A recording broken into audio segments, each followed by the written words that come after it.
রাশিয়ার president Vladimir Putin সম্প্রতি Israel ও ফিলিস্তিন যুদ্ধের প্রসঙ্গে একটি অত্যন্ত গুরুত্বপূর্ণ মন্তব্য করেছেন।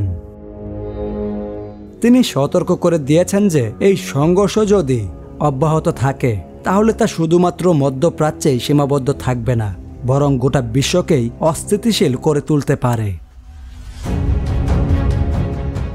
পুতিন বলেন, যুদ্ধের এভাবে দীর্ঘায়িত হওয়া শুধু ওই অঞ্চলের মানুষের জন্য বিপজ্জনক নয়, বরং পুরো বৈশ্বিক নিরাপত্তার জন্যও বড় হুমকি হয়ে দাঁড়াতে পারে। তিনি আন্তর্জাতিক সম্প্রদায়ের প্রতি আহ্বান জানিয়েছেন যেন তারা এই যুদ্ধের অবসানে আরও কার্যকর পদক্ষেপ গ্রহণ করে এবং শান্তি প্রতিষ্ঠার চেষ্টা চালায়। বিশেষভাবে পুতিন পশ্চিমা দেশগুলোর সমালোচনা করেছেন, যারা তার মতে যুদ্ধ থামানোর জন্য যথেষ্ট চেষ্টা করছে না। তার মতে ইসরায়েল ফিলিস্তিন সংঘর্ষের দিকে বৈশ্বিক দেশগুলোর যথাযথ মনোযোগ দেওয়া উচিত।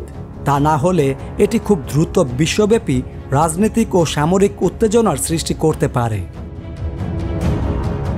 পুতিনের এই মন্তব্য আন্তর্জাতিক রাজনীতিতে নতুন আলোচনার সৃষ্টি করেছে এবং অনেক বিশেষজ্ঞই মনে করছেন এটি বিশ্ব শক্তিগুলোর মধ্যে আরও হস্তক্ষেপের প্রয়োজনীয়তা জোরালো করছে।